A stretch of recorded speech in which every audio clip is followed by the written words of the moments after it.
ចែកគ្នាបានដឹងទោះគេលក់ថោកប៉ុណ្ណាក៏កុំទិញសាច់ជ្រូក3ប្រភេទនេះប្រយ័ត្នបរិភោគទៅពុលសាច់ជ្រូកជាអាហារមួយប្រភេទដែលពេញនិយមបំផុតសម្រាប់ប្រជាជននៅតំបន់អាស៊ីហើយពួកគេគិតថាវាជាអាហារដែលងាយស្រួលចម្អិននិងតម្រូវត្រូវសឹងគ្រប់មុខម្ហូបប៉ុន្តែអ្នកត្រូវដឹងនិងជៀសឲ្យបាននៅការទិញសាច់ជ្រូក3ប្រភេទនេះយកមកទទួលទានព្រោះវាអាចបង្កផលប៉ះពាល់ដល់សុខភាពធ្ងន់ធ្ងរ 1. សាច់រឹងបើសួរថាឲ្យមើលបែបណាដឹងអ្នកអាចយករបស់អ្វីមួយទៅចុចពីលើវាបានប្រសិនណាវាផតចូលទៅក្នុងហើយតឹងណែនមកវិញនោះជាសាច់ល្អដែលអាចយកមកបរិភោគយ៉ាងឆ្ងាញ់មាត់បាន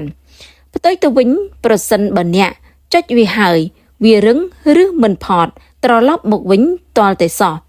ឬផតមកវិញក្នុងរយៈពេលយូរនោះជាសាច់ដែលមិនគួរទិញទេ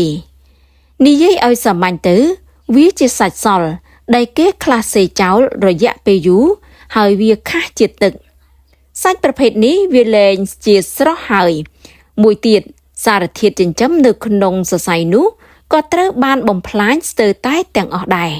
2. សាច់ដែលជាប់ដុំសពីលើវាប្រៀបដូចជាដុំក្រួសឬគ្រាប់ស្រូវដែលមានពណ៌សដុះនៅពីលើសាច់ហើយកុំគិតថាវាល្អណាព្រោះវាគឺជាពពួកប៉ារ៉ាស៊ីតទៅវិញទេសំណាងមិនល្អប្រសិនណាអ្នកប៉ះសាច់ជ្រូកឆ្លងមេរោគទៀតនោះនៅពេលទទួលទានវាចូលពោះប៉ារ៉ាស៊ីតនោះនឹងប្រែក្លាយទៅជាសត្វដង្កូវហើយវានឹងភ្ជាប់ទៅកាន់ពោះវៀនតូចរបស់យើង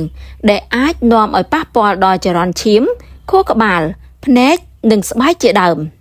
ស្រមៃទៅមើលនៅពេលវារលាคล้ายទៅជាដង្កូវហើយសត្វដង្កូវវាវាយលុកពេញខ្លួនប្រាណយើងបើវាចូលទៅខួរក្បាលវាអាចធ្វើឲ្យយើងប្រែជាឈឺក្បាលវិលមុខចង់ក្អួតចង្អោរហើយការគេងមិនលក់ 3. សាច់ដែលមានពណ៌ជាំឬក្រហមក្រមៅតាមរយៈការក្រឡេកមើលពណ៌នៃសាច់ក៏យើងអាចសន្និដ្ឋានបានដែរពីរសជាតិរបស់វាជាទូទៅសាច់មិនល្អ